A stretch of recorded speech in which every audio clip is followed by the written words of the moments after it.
Assalamualaikum warahmatullahi wabarakatuh. Fatihah ila ruhi sayyidina wa habibina wa syafiina wa qurrati a'yunina maulana Muhammadin sallallahu alaihi wasallam. Thumma ila rahabaihi wa ikhwanihi min al-anbiya'i wal mursalin wa li kulli minhum sahabati ajma'in. Thumma ila jami'i sadatina al-alawiyyin wal a'immatil mujtahidin wal ulama'il 'amilin wa sufiyatil muhaqqiqin inma kan wa halat arwah min masyarikil ardi ila maghribiha.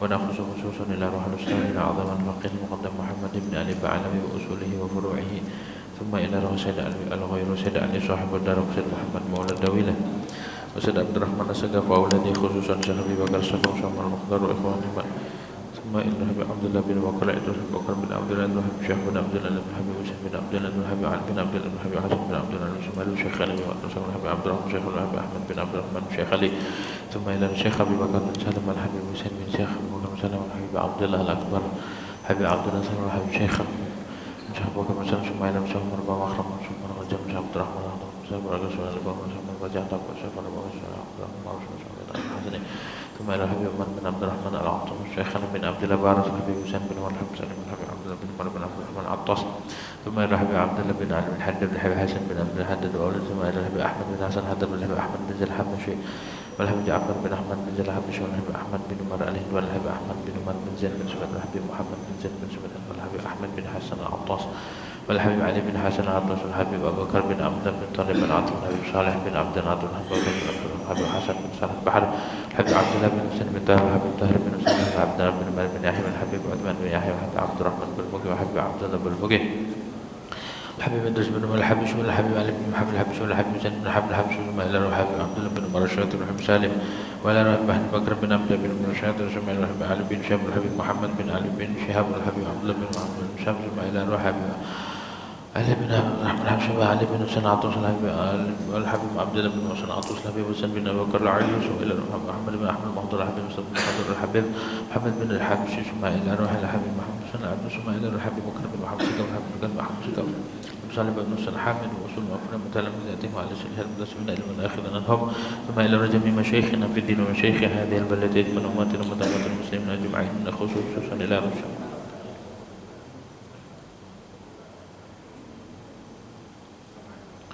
وجميع ملائكة المقربين وأولياء الكون أجمعين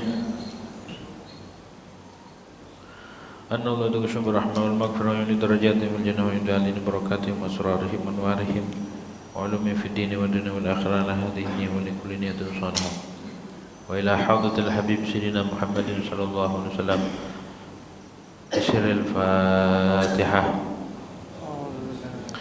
أعوذ بالله من الشيطان الرجيم. بسم الله الرحمن الرحيم. الحمد لله رب العالمين الرحمن الرحيم مالك يوم الدين إياك نعبد وإياك نستعين اهدنا صراط المستقيم صراط الذين أنعمت عليهم غير المغضوب عليهم ولا الضالين. بسم الله الرحمن الرحيم. الحمد لله رب العالمين والصلاة والسلام على أشرف الأنبياء والمرسلين سيدنا محمد وعلى آله وصحبه أجمعين. رب اشرح لي صدري ويسر لي أمري واحلل عقدة من لساني يفقهوا قولي. رب زدنا علما نافعا وارزقنا فهما ثاقبا. اللهم انفعنا بما علمتنا وعلمنا الذي ينفعنا. سبحانك لا علم لنا إلا ما علمتنا إنك أنت العليم الحكيم. ولا حول ولا قوة إلا بالله العلي العظيم. أما بعد. قال المؤلف رحمه الله تعالى ونفعنا به وببركة علومه في الدارين آمين. ولا قضاء alal kafiri itu ya? Ya. Idza aslama illal murtaddu atau illal murtadda boleh. Dan tidak wajib qada salat tuh. Alal kafiri atas orang kafir. Idza aslama bila masuk Islam kafir. Illal murtadda kecuali murtad. Wala 'alal majnuni tidak wajib mengqadha atas orang gila. Wal mughma 'alaihi dan orang yang pingsan. Wasakran dan orang yang mabok.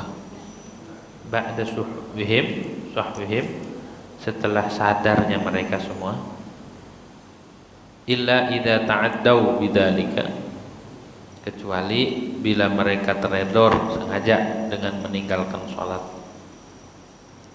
Wala 'ala shagiri, dan tidak wajib qada atas anak kecil idza balagha, bila telah balik ia si shagir.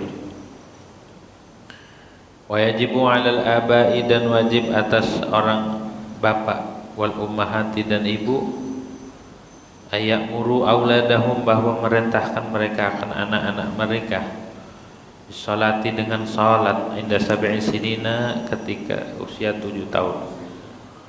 Wa yadribuhum ala targiha, dan memukul mereka orang tua atas akan anak kecil, an aulad, ala targiha, atas meninggalkan salat, inda asyratin, ketika usia 10 tahun.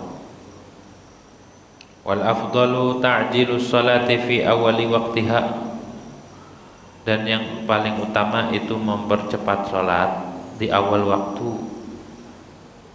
Wa yajuzu ta'khiruha an awalil waqti, dan boleh menunda salat daripada awal waktu, walau bila udrin, walaupun tanpa uzur, bisyarti ay ya'zima ala fi'liha qabla khurujil waqti, dengan catatan, dengan syarat bahwa dia azam melakukan salat sebelum keluar waktu. Wa mislu salati fi dzalika baqiyatul furudil muwassa'ati kal hajj, dan adapun seumpama salat dalam itu ayyazima, baqiyatul furudi itu bermula sisa-sisa fardu yang diluaskan waktunya, kal haji, seperti haji. Wa yajibu 'ala syakhsi, dan wajib atas seseorang, inda awwali bulughi, ketika awal balignya, ayazima, bahwa dia azam, ala fi'li jamil wajibati, atas melakukan seluruh kewajiban-kewajiban, wal imtina'i an jami'il muharramati, dan tercegah daripada seluruh yang diharamkan. Wa man jahada, dan barang siapa yang ingkar wujubas salati alaihi, akan wajibnya salat atas dia, minal mukallafina, daripada orang-orang mukallaf, fahuwa kafirun murtadun, maka dia hukumnya kafir, murtadun, murtad. Wa yuqtalu kufran illam yarji' ilal Islam, dan dibunuh dia kufran, halnya kufur, illam yarji' ilal Islam, jika dia tidak kembali kepada Islam. Wala yusalla alaihi wala yudfanu fi kuburil muslimin, dan tidak disolatkan atasnya dan tidak dimakamkan di kuburan orang-orang Islam. Wallahu a'lam. Hadirin wal hadirat yang dirahmati oleh Allah Subhanahu wa taala. Pertama-tama marilah kita panjatkan puja dan puji syukur kehadirat Allah Subhanahu wa taala, yang mana pada malam hari ini alhamdulillah kita masih diberi nikmat oleh Allah Subhanahu wa taala, baik nikmat sehat wal afiah, nikmat panjang umur, tetap iman Islam, serta nikmat taufik wal hidayah daripada Allah Subhanahu wa taala. Melanjutkan tentang salat. Kemarin bahas waktu, 5 waktu sudah dibahas waktunya. Sekarang masalah mengqadha salat. Jadi ibadah itu ada yang dilakukan di dalam waktu. Kemarin kan udah ada waktu-waktunya tuh. Itu namanya ada. Jadi ada itu melaksanakan ibadah di dalam waktu. Namanya apa? Ada. Seperti kita tadi sholat maghrib, ketika niatnya usolli fardal maghribi salasa raka'atin mustaqbil qiblat, ya, adaan ma'muman atau imaman lillahi, ada, mengerjakannya di dalam waktu, itu namanya ada. Begitu. Kalau mengerjakan di luar waktu namanya qadha. Jadi qadha itu melakukan ibadah di luar daripada waktu yang telah ditentukan. Seperti sholat maghrib dilakukan di waktu isya, itu namanya qadha. Namanya qadha. Jelas itu ya, qadha. Di dalam mazhab Syafi'i dan juga jumhur ulama, andai ibadah itu tidak dilakukan di dalam ibadah, maka wajib mengqadha di luar ibadah. Dan perintahnya emang sama Nabi begitu. Disuruh menunaikan sholat ketika ingat, oh ya lupa. Ada dalilnya? Ada. Nabi waktu itu perang, kalau nggak salah perang Khandaq. Nabi pernah gara-gara ada uzur, ya musuh tentunya uzurnya, sampai sholatnya itu dikerjakan di luar waktu.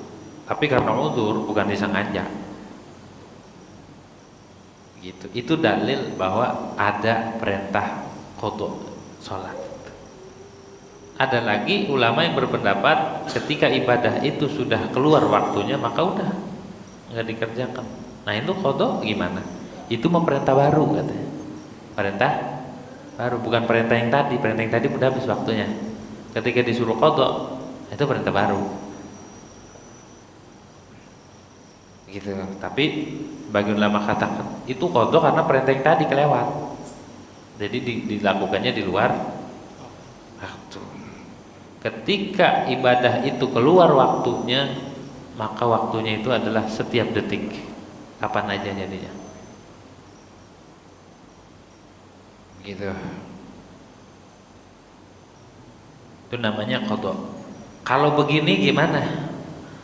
Orang sholat maghrib udah mau isya nih, mepet udah. Dia sholat maghrib baru 1 rakaat, udah dapat rakaat nih, udah berdiri lagi. Masuk waktu isya. Yang sisanya yang 2 rakaat di luar waktu, yang 1 rakaat di dalam waktu. Ini qadha apa ada? Ini qadha apa ada? Menurut qaul mu'tamad, menurut Imam Ibnu Hajar dan lainnya, ini dikatakan ada karena rakaatnya itu 1 rakaat masuk di dalam waktu. Yang 2 masuk ada juga. Tapi menurut sebagian ulama mengatakan yang di dalam waktu itu ada, yang di luar waktu itu qadha. Jadi sholatnya 2, sholat maghribnya 2. Maksudnya ya ada ya qadha. Lah bagaimana sih? Iya orang sholatnya mepet mau isya. Tapi kalau nggak dapat 1 rakaat, orang baru baca Fatihah udah adzan. Baru a'udzubillahi minasyaitonir, bismillahirrahmanirrahim. Adzan Allahu Akbar. Terus sholatnya jangan berhenti. Tapi masuknya ada apa qadha? Qadha karena nggak dapat 1 rakaat di dalam waktu. Gitu. Tahu tuh ya. Ada lagi istilahnya i'adah. Ada lagi istilahnya i'adah. Kalau i'adah mengulang ibadah di dalam waktu.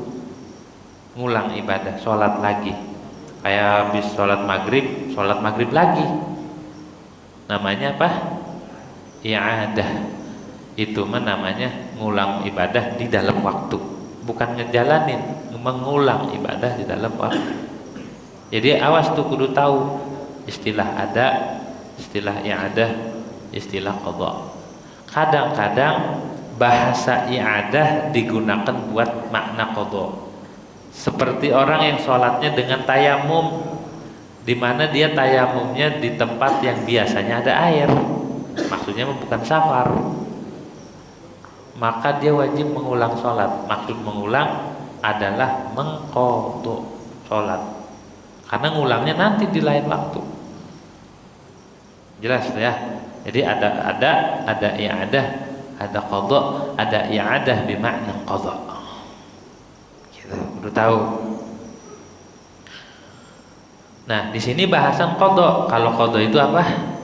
Menunaikan ibadah di luar waktu. Wala qada, dan tidak wajib qada 'alal kafiri, atas orang kafir asli. Orang kafir kan gak sholat tuh, mulai dari balik sampai tua gak sholat. Masuk Islam, idza aslama, bila masuk Islam, kafir asli nih. Kalau udah masuk Islam, maka dia wajib sholat. Terus yang ketinggalan, yang dia tinggalkan dari usia balik sampai dia masuk Islam, wajib qada kah? Tidak wajib, karena nggak ada perintah. Artinya nggak tertaklif waktu itu. Gitu. Kafir itu ada bagiannya. Ada kafir harbi namanya, kafir yang wajib diperangin. Itu seperti Israel tuh. Itu harbi, wajib perangin tuh. Namanya kafir harbi. Ada kafir dhimmi. Kafir dhimmi ini kafir yang tunduk dan patuh dengan aturan Islam dan tinggal di negara Islam. Itu namanya kafir dhimmi. Dia wajib bayar upeti kepada pemerintah, kepada Baitul Mal. Ada lagi kafir mu'ahad.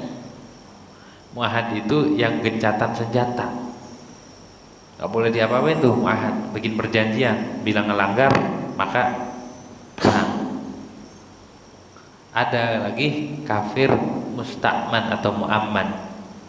Ini kafir yang minta suaka umat Islam, minta perlindungan dan harus dijamin itu. Itu namanya kafir mu'amman. Ada lagi murtad. Di 5 tuh begini. Kalau murtad mah orang yang awalnya Islam kemudian dia keluar daripada Islam, maka namanya murtad. Kalau masuk Islam lagi, taubat, yang ditinggal harus dilaksanakan di qada. Begitu. Nah, tidak wajib mengqada. Ada orang kafir masuk Islam, itu yang kelewat udah nggak diqada. Enak kan? Hah? Oh, itu wajib qada. Wajib itu. Awalnya Islam, murtad, masuk Islam lagi, itu wajib qada ntar. Illal murtad, kecuali orang murtad. Kalau orang murtad mah dia wajib qada. Yang ditinggal waktu murtadnya itu kan ditinggal sholat tuh. Dia tobat masuk Islam. Berapa tahun dia tinggal, maka harus diqada. Gitu ya, qada. Kenapa orang kafir itu tidak wajib mengqada? Targhiban lahu fil Islam. Karena membuat semangat, membuat dia cinta terhadap Islam. Bahkan bal yahrumu alaihi al-qada wa la yanaqidu 'ala al-mu'tamad. Haram dan tidak sah mengqada. Orang kafir nih, saya mau mengqada ibadah-ibadah yang saya tinggalin kemarin, nggak sah dan bahkan haram. Jadi kalau menurut qaul berarti ada muqabilnya, ada lawanannya. Kalau dia mengqada nggak apa-apa. Illal murtad, kecuali orang murtad. Falzamuhu qada'u ma fatahu zaman riddah, maka wajib akan dia mengqada apa-apa yang luput akan di zaman murtad, hatta zaman jununihi au igmai au sakri fiha, walau bila ta'addin. Walaupun di masa gilanya, tapi ketika murtad dia gila, tetap ntar kalau udah sadar, udah balik lagi Islam, diqada tuh. Kan gila enggak kena. Karena dia murtad. Ataupun waktu mabok ketika murtad. Ataupun dia pingsan waktu murtadnya tuh, enggak sadarkan diri, tetap dia harus mengqada walau enggak sengaja. Kenapa? Taghlidhan alaih, karena diberatkan buat dia. Saking pentingnya ibadah sholat itu. Wali annahu kana muqirran biwujubiha bi islami. Alasan yang kedua, karena dia itu ikrar dengan wajibnya sholat dengan Islamnya dia. Fala yufiduhu inkaruhu laha ba'du, maka tidak memberi faedah akan si murtad oleh ingkarnya murtad bagi sholat setelah Islam. Karena dia udah ikrar bahwa wajib sholat, kemudian dia keluar daripada Islam, enggak pengaruh karena dia udah ikrar, udah mengucapkan 2 kalimat syahadah.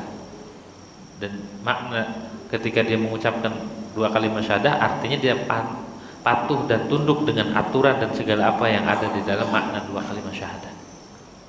Besar pengaruhnya 2 kalimat syahadah itu, bisa menyelamatkan kita di dunia, di kuburan, dan di akhirat. Tuh 2 kalimat syahadah kecil, sederhana, cuma asyhadu an la ilaha illallah wa asyhadu anna muhammadar rasulullah, itu pengaruhnya luar biasa.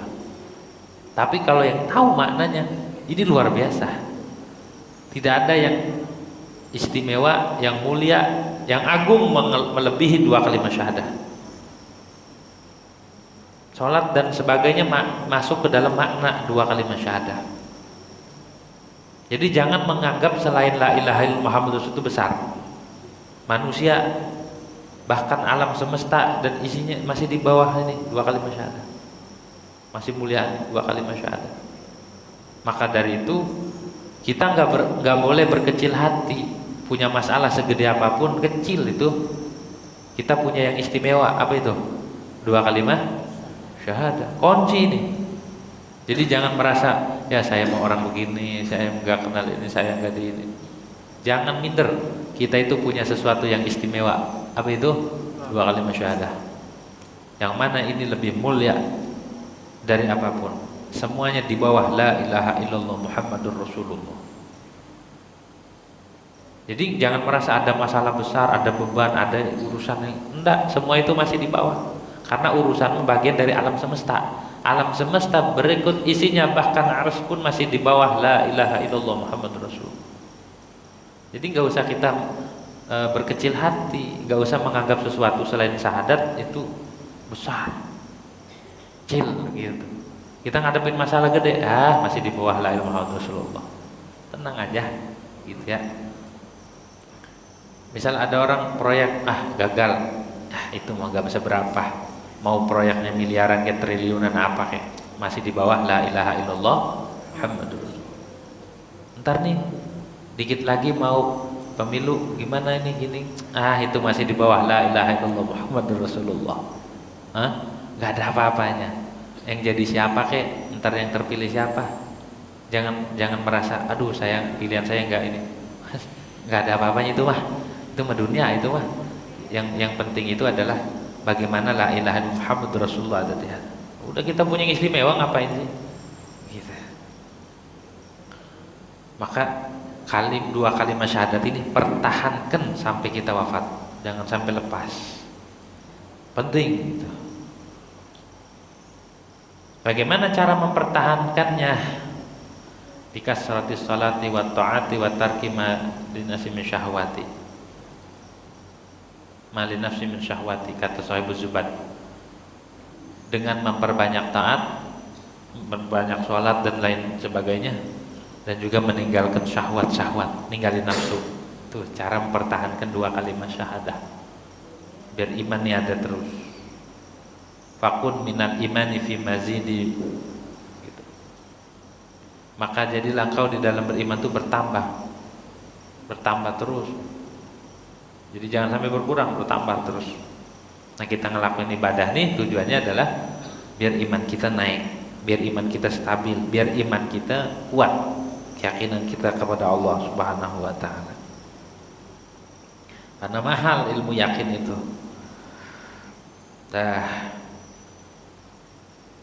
Wala 'alal majnun, tidak wajib qada atas orang gila. Orang gila tuh yang jalan senyum, orang yang kagak punya beban. Ya kan, orang gila jalan juga sambil lenggak-lenggok, lompat-lompat, nggak ada beban. Jadi kalau pengen nggak ada beban, gila dah.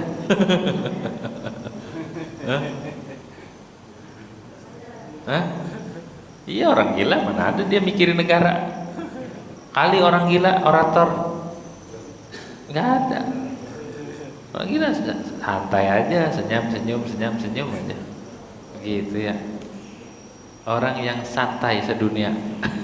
Orang gila begitu, nggak kena taklif, nggak kena beban, nggak punya dosa. Bu, nggak punya dosa orang gila mah? Mau nggak? Nggak mau. Nggak mau ya. Jadi orang gila mah cabut akalnya dan dia tidak kena taklif, nggak diperintah ini, nggak diperintah itu, nggak wajib sholat dia, nggak wajib sholat. Tuh orang gila mah. Andai dia sadar nggak wajib mengqadha. Dia gilanya berapa tahun? Oh, dia gilanya 10 tahun. Apakah wajib mengqadha? Enggak. Nggak wajib mengqadha. Gila gitu ya. Begitu. Ini gila yang asli, bukan gila-gilaan. Ada orang gila juga, gila jabatan, gila perempuan, gila pujian. Nah, ini mah orang gila. Ini mah orang gila. Orang gila yang kena taklif dan ada dosa ini mah. Gitu. Ini maksud majnun asli orang gila, dicabut akalnya. Gitu, majnun. Majnun itu dari kata janna, ya jin atau ya junnu. Jununan, bahwa janun wadaka majnunun. Orang gila. Begitu. Gak wajib qadha. Kenapa orang gila gak wajib qadha? Ya karena hilang akalnya. Ibadah itu kan diwajibkan buat orang yang berakal. Orang gila gak ada akalnya. Kalau ada akalnya mana mau dia telanjang. Begitu. Kalau dia ada akalnya, mana mau dia ngelakuin hal-hal yang konyol gitu ya.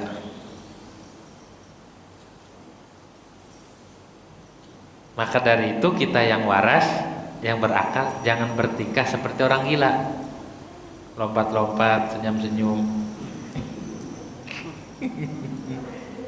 Gitu ya.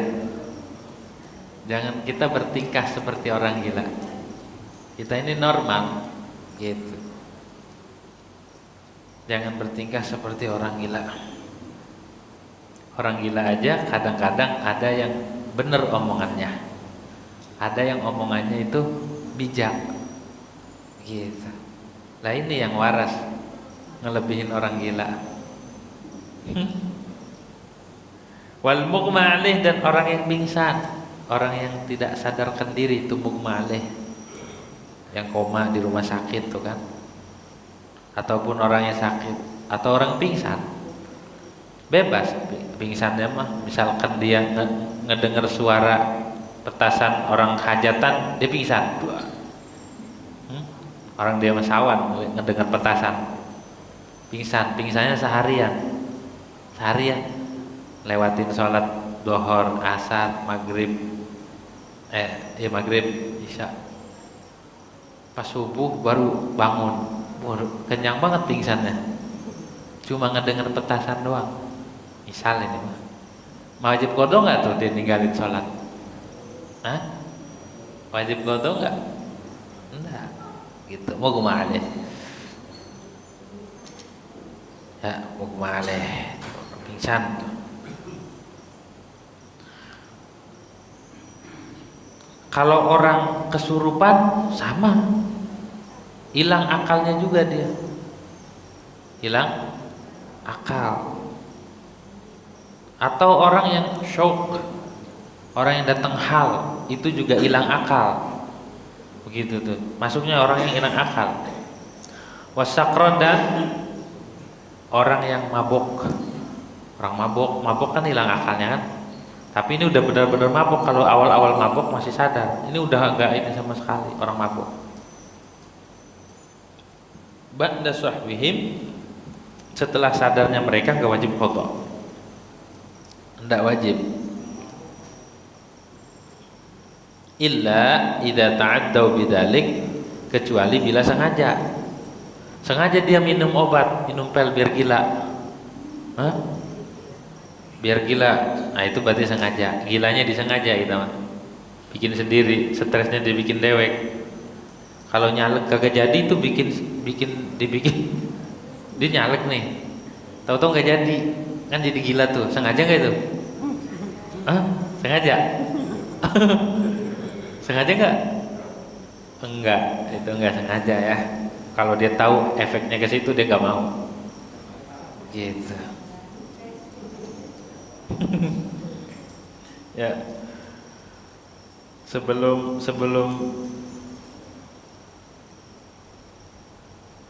pemilu dia masih normal.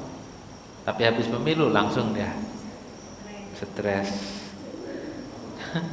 Lari-lari dia. Caleg gagal. Gitu.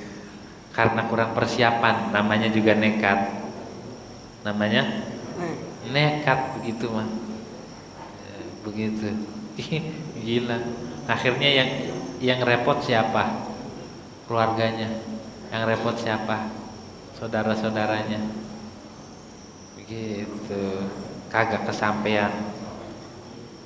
Banda sudah habis, sawah sudah ditendang-tendangin, cuma nendang doang tapi nggak punya sawah. Bukan ngejualin sawah, ditendangin doang sawahnya. Nggak punya.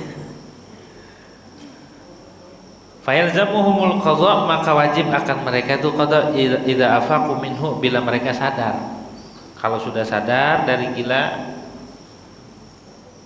ataupun dari pingsannya udah siuman, mabok pun udah sadar, maka dia wajib qadha.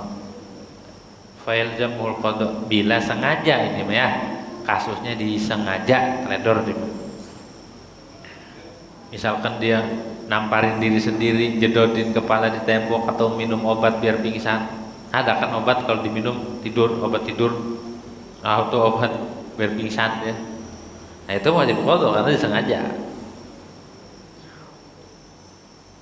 Wa in dhanna mutanawil muskir annahu liqillatihi la yuskiruhu. Walaupun orang yang mabok nih, dia minum sedikit makanya enggak mabok, tetap wajib qadha. Kenapa? Li ta'addihi, karena dia sengaja, teledor dia. Udah tahu ini memabokkan. Makan apa? Cubung enggak? Makan cubung enggak? Cubung dirujak. Dirujak. Keluarga sepelek. Hah? Pas pulang, ini bocah dari mana ini? Habis ngerujak kecubung, pas masuk rumah ngelihat cecek, katanya buaya di tembok. Ada buaya di tembok, ada buaya, padahal cecek. Begitu. Ini efek. Amma idza, nanti ikan teri dikata bandeng. Ini bandeng banyak banget, padahal teri. Itu orang mabok begitu. Amma idza lam yata'addaw bidzalik fayundabul qadha. Adapun bila tidak sengaja, maka disunnahkan qadha. Jadi enggak wajib, tapi orang hilang sunnah qadha, orang pingsan sunnah qadha, dan orang mabuk sunnah qadha kalau enggak sengaja. Dah. Wala 'ala shaghiri, dan tidak wajib mengqadha atas anak kecil. Bocah kecil nih kagak sholat. Idza balagha, pas sudah balik. Baliknya itu dengan umur, ataupun dengan keluar mani, ataupun kalau perempuan dengan keluar haid. Usia 9 tahun kalau perempuan, kalau laki-laki kemungkinannya 9 tahun. Kalau dengan usia dua-duanya 15 tahun hilaliyah, tahun hijriyah, dan tahun syamsiyah. Gitu. Nah, ketika sudah mencapai usia balik atau udah balik, ini anak kecil kan gak sholat tuh waktu masih bocahnya. Itu gimana? Wajib qadha kah? Tidak wajib. Tapi kalau udah balik, ini kalau ninggalin sholat ya wajib qadha. Idza balagha, bila balik itu si shagir. Sawa'un kana dzakaran aw ghairuhu, baik laki ataupun perempuan atau selainnya. Jadi bocah kecil yang sudah balik tidak dianjurkan mengqadha sholat. Tapi ini bocah kecil harus dididik biar terbiasa. Bal yundabu qadha ma fata fi zamani tamyiz faqat, akan tetapi sunnah mengqadha sesuatu yang luput di masa tamyiz saja, duna ma qablahu, bukan sebelum tamyiz. Tamyiz itu udah idep, udah ngerti. Kalau ditanya mau kemana toh? Mau ke depan, mau ke masjid, itu namanya sudah tamyiz. Ya, ketika ditanya dia menjawab. Ketika kalau dobitnya ulama bihaitsu ya'kulu wahduh wa yashrab wahduh wa yastanji wahdahu. Sekira-kira dia bisa makan dewek, minum dewek, terus cebok pun bisa sendiri, itu sudah tamyiz. Usianya beda-beda relatif. Ada yang 7 tahun udah idem, ada yang udah tua, udah punya cucu, belum idem-idem, masih aja disuapin. Kalau nggak diambilin makannya nggak mau makan, gitu ya. Ini berarti belum tamyiz. belum tamyiz, ini udah punya cucunya udah tamyiz, ini mah belum tamyiz, gitu. Duna ma qablahu, bukan usia yang sebelum tamyiz. Fala yan'aqidu, maka tidak sah, tidak jadi soal qadanya, qada masa yang sebelum tamyiz. Begitu. Maka penting tuh ya anak kecil tuh ditanamkan nilai-nilai dasar agama pada dirinya. Kenalkan tentang Allah, sifat yang wajib, tauhid. Kenalkan tentang Rasulullah, kenalkan tentang orang-orang saleh, kenalkan tentang ibadah. Dibiasakan dari kecil, kalau udah gede susah. Jangan nunggu ntar, biarin masih kecil, masih main-main aja, nanti gedenya main-main tuh. Justru dari kecil diarahin. Jangan dipaksa. Anak kecil itu dituntun, diarahin. Kita itu harus bisa jadi sahabatnya. Kalau anak kecil mah gak ngerti dia mah. Yang namanya bocah nih, bocah mah kagak tahu maslahat dan mudarat, nggak tahu nyakitin orang tuh gimana. Nggak. Lihat bocah nampol orang, kelapok aja, merasa salah nggak? Kagak, bocah mah. Itu sifat bocah namanya. Begitu. Nah, dari kecil diarahkan, ini yang baik, ini yang kagak, ini ibadah sholat, ini itu. Kalau ini pulang, dari kecil tanamin dari kecil, diarahin, dididik. Justru dari kecil, kalau udah gede susah, patah bisa. Maka ketika ngelihat anak-anak remaja perilakunya menyimpang, itu jangan salahkan. Jangan salahkan, maksudnya jangan menyalahkan 100% mereka. Kitanya kurang mengontrol pendidikan, kitanya enggak peka, gitu. Dibiarin aja hidupnya, lingkungan yang ngedidik, dibiarin aja, enggak boleh gitu, harus dididik, kerjasama, gitu ya. Walakin yajibu 'alal aba, dan akan tetapi wajib atas seorang ayah. Ayah ini mencakup kakek dan ke atasnya, bapak, kakek. Wal ummahati, dan ibu, nenek dan seterusnya. Begitu, wajib tuh. Ay ala sabili fardhu kifayah, ini wajibnya fardu kifayah. Fardu kifayah bukan fardu ain. Artinya kalau ada satu yang udah nyuruh, udah ngedidik, udah yang lain gugur. Maka penting tuh ingetin. Anak kalau sudah disuruh sholat, kita sudah merintahkan, kita lepas dari tanggung jawab di akhirat nanti. Tapi kalau orang tuanya membiarkan anak kagak sholat, anak ngelakuin maksiat, anak nongkrong tongkrong sana sini gak jelas, anak menyimpang kagak ada tanggung jawab sama sekali, siap-siap aja.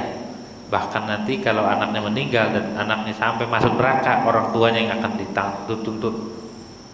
Kenapa diberi amanah tapi tidak melaksanakan amanah Allah? Dikasih amanah tidak diterapkan, kelak di akhirat anaknya ketika dimasukin, ya Allah jangan masukin saya ke neraka dulu. Kenapa? Ini saya begini sebabnya orang tua nggak ngasih arahan, saya nggak terima. Mana orang tuanya? No, panggil, bener kamu nggak ngedidik, ya udah tarik. Begitu. Siapa yang salah? Begitu. Ayyamuru auladahum, wajib merintahkan anak-anak mereka, wajib tuh, fardu kifayah. Namanya amar ma'ruf nahi mungkar. Ma'tahdidi, beserta ancaman, diancam. Jangan disuruh doang. Begitu, harus ada ancaman, harus ada ketegasan. Sholat, kalau nggak sholat awas. Jadi anak tuh jerak sama ibadah, nanti takut ninggalin. Bis sholati, merintahkan dengan sholat, baik yang fardu dan yang sunnah, baik ada ataupun qada, diajarkan perintah. nih sholat nih baca Fatihahnya wajib tuh diajarin Fatihahnya. Jangan nih anak kagak diajarin Fatihah, anak kagak diajarin Al-Quran gitu. Sampai mau meninggal Iqra 6 belum hatam. Begitu, jangan sampai itu teledor nanti. Jadi baca Quran, didik gitu ya, dididik. Kalau tentang sholat, ibadah sholat, fardunya, rukunnya itu, syaratnya diajarkan. Tentang wudhu, semua yang berkaitan dengan sholat diajarkan. Kalau enggak, dosa.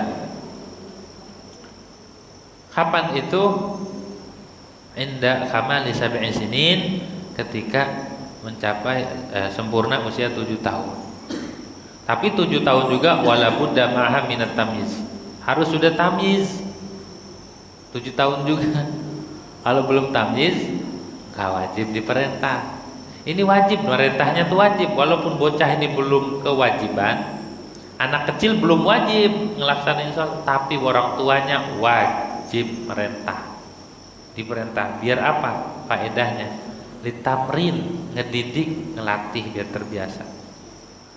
Wa yakhtalifu bi ikhtilafi ahwali sibyani, dan berbeda-beda keadaannya tergantung keadaan anak-anak, lingkungan juga. Waqad yahsulu mal khams, terkadang tamyiz itu hasil beserta 5 tahun, wabil arba' ada 4 tahun udah tamyiz. Waqad la yahsul mal 10, kadang 10 tahun baru idep. Di bawah 10 belum idep-idep. Begitu. Itu wajib merintahnya tuh. Merintahkan dengan sholat itu hukumnya wajib. Kalau kita diam aja, kasih HP, main HP mulu, sampai meleduk HP-nya, sehari semalam, sampai dicas main, sampai kesetrum tuh pada anaknya. Giliran sholat kagak diperintah, kagak disuruh, kagak dididik, itu dosa orang tua ya, karena hukumnya wajib merintahnya. Walaupun bocahnya belum wajib, tapi merintahnya itu wajib. Wa yadribuhum ala tarkiha, dan wajib dan memukul orang tua nih, pukul anaknya ala tarkiha ketika ninggalin sholat. Tapi pukulannya yang tidak membahayakan, hindari pukulan yang mematikan. Inda asyaratin, ketika usia 10 tahun. Kalau udah 10 tahun dia nggak mau sholat, maka dipukul. Jangan dipukul doang, suruh sholat, dipukulin sampai mati. Jangan, ini suruh sholat, nggak mau, ente tinggal sholat pukul. Gitu. Tapi mukulnya jangan kenceng-kenceng, mentang-mentang babanya jago silat, anak dipelintir, dibanting, kagak sholat.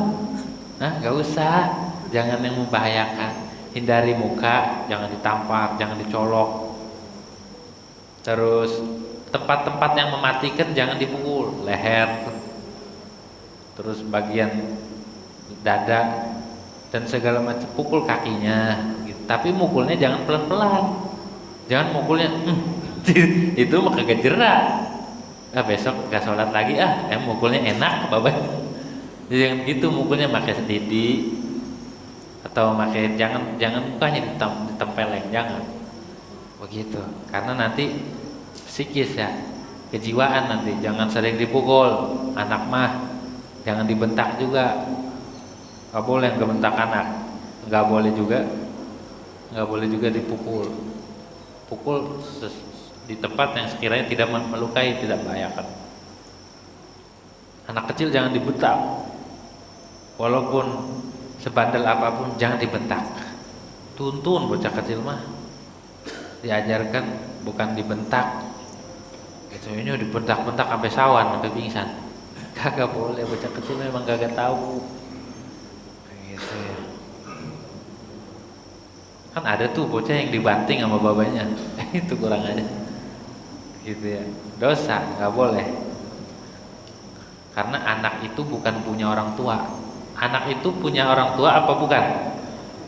Milik bukan? Kalau milik boleh dipotong. Kita punya ayam, boleh nggak dipotong? Boleh. Anak nggak boleh, karena bukan milik. Anak itu adalah titipan ya. Kalau milik kita boleh kita potong, boleh diinin, tapi bukan milik, itu titipan dari Allah Subhanahu wa ta'ala. Wa illam tati Ai ba'da talabiha minhum, setelah dituntut sholat, diperintahin sholat kagak mau sholat, pukul. Kalau kita mesentil, jewer biar jelas. Inda asyaratin, ketika wa illam tatimma, walaupun belum sempurna 10, fa yajuzu darbum fi atna'il asyirah, maka boleh memukul anak nih di tengah-tengah usia 10 tahun, al-mu'tamad menurut qaul mu'tamad. Warajihu annahum yadribunahum biqadril hajati wa in kathara darbu. Dan menurut qaul mu'tamad bahwa boleh orang tua itu memukul anak seukuran hajat saja, enggak boleh melebihin. Wa in kathara darbu, walaupun banyak, tapi lakin bisyata yakuna ghairu mubarrihin, catatannya pukulannya tidak membahayakan, tidak melukai. Jangan yang ditonjok sampai berdarah. Jangan, enggak boleh. Dosa gitu ya. Enggak boleh. Pukullah dengan pukulan yang tidak membahayakan. Kaki itu betis, ya paha gitu. Jangan dipukul tempat-tempat yang mematikan. Wal afdalu, dan adapun yang paling utama. Nah, kalau istri nggak mau sholat, boleh pukul nggak? Nggak boleh. Ada bukan ulama nggak boleh. Kalau istri mah anak doang yang dipukul. Istri nggak boleh pukul. Tapi merintahkan wajib sholat. Kalau udah nggak ini ya udah.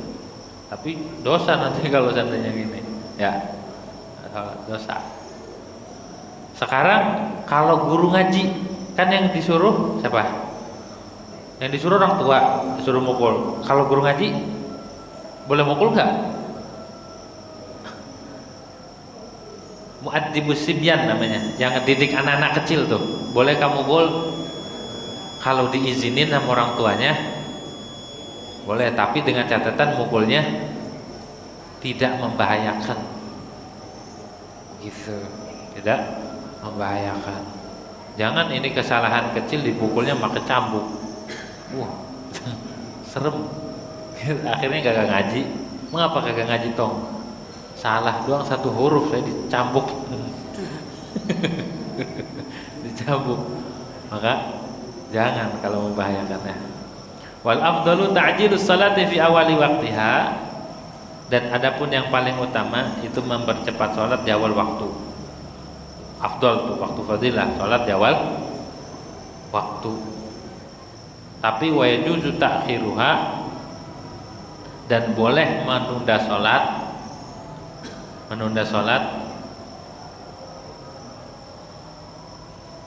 an awalil waktu, daripada awal waktu, walau bila udhin, walaupun tanpa udur. Boleh, misalkan sholatnya ntar ditunda, tapi dengan catatan bisyati ayazim alam, dengan syarat dia azam. Azam itu di hati ada rencana mau ngerjain sholat, ntar jam sekian. Kalau nggak azam dosa. Kalau nggak azam dosa dia. Ini namanya azam khos. Ketika masuk waktu wajib tuh azam. Wajib dua perkara, ada kalanya melakukan, ada kalanya azam melakukan di dalam waktu. Kalau dia tidak melakukan sholat, tidak azam, athima, dosa dia. Ntar enggak ngomong gini, ntar sholatnya jam 10, enggak gitu, dia biasa aja. Maka dosa. Fa idza azama 'ala al-fi'li fihi wa lam yaf'al wa mata ma'at lisail waqti la yamutu 'asiyan. Kalau sudah azam melakukan sholat di dalam waktu, kemudian dia nggak sempat ngerjain dan mati, padahal waktunya luas, maka dia tidak terhitung maksiat karena dia sudah azam. Itu pentingnya kalau udah masuk waktu di hati harus azam, tidak mengerjakan sholat. Karena kalau tidak azam dia dosa tuh ya. Kayak di mobil, kan tanggung tuh berhenti, udah masuk waktu, ntar di rest area sholatnya. Itu harus begitu, harus azam. Kalau enggak dosa. Andai dia sudah azam belum melaksanakan sholat di tengah perjalanan dia mati, enggak dosa. Karena sudah azam. Itu pentingnya azam. Wa mislu sholati, dan itu sama seumpama sholat dalam hal azam. Baqiyatul furudil muwasaati, boleh menunda tuh ya. Seluruh fardu-fardu yang luas waktunya, seperti haji. Haji luas waktunya, boleh ditunda, tapi dengan catatan azam gitu. Wa yajibu 'ala syakhsi wallahu a'lam bishawab. Al-Fatihah. Bismillahirrahmanirrahim. Alhamdulillahirabbil alamin arrahmanirrahim maliki yaumiddin iyyaka na'budu wa iyyaka nasta'in ihdinas siratal mustaqim صراط الذين أنعمت عليهم غير المغضوب عليهم ولا الضالين. بسم الله الرحمن الرحيم. الحمد لله رب العالمين في نعمك في مجد ربك الحمد لله بالجل ولكم اللهم اقسم لنا من خشيتك ما تحول به بيننا وبين معاصيك، من طاعتك ما تبلغنا به جنتك، من اليقين ما تهون به علينا مصائب الدنيا، متنا اللهم باسمائنا وسلامتنا واحدا وجل سمعنا على من ظلمنا وانصرنا على من عادنا، ولا تجعل مصيبتنا في ديننا، ولا تجعل الدنيا اكبر همنا ولا مبلغ علمنا ولا غاية رغبتنا، ولا تسلط علينا بذنوبنا من لا يخافك ولا يرحمنا موجبات رحمتك وحسن مرضاتك وسلامة من كل إثم ونعمة من كل بر والفوز بالجنة والنجاة من النار. ربنا لا تدع لنا ذنبا إلا غفرته ولا هما إلا فرجته ولا كربا إلا نفسته ولا عدوا إلا علمته ولا حبيبا إلا عملته ولا غيبا إلا رددته ولا مريدا إلا شفيته حاجة من حوائجنا والآخرة لك ونفسنا إلا قضيتها وارزقنا. الحمد لله رب العالمين.